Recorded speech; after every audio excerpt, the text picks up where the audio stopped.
Niwala na naman ni Farah si Darius at Lucy na meron siyang gagawing masama, pero ang totoo ay plano lang naman niya yon para matanggap siya ni Darius at ang kanyang dinadala at matakot ito sa kanyang gagawin.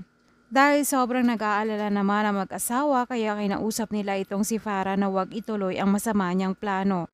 Dahil magaling naman magdrama itong si Farah kaya naman pumayag siya para paniniwalaan siya ng mag-asawa.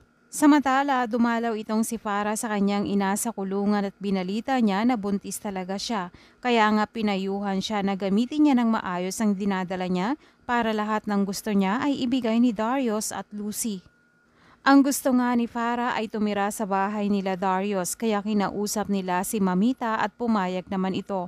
Pero sinabi ni Darius na habang nasa bahay nila itong si Farah ay may mga limitasyon. Pero sinisisi sila ni Farah dahil sila naman ang dahilan kung bakit siya buntis ngayon.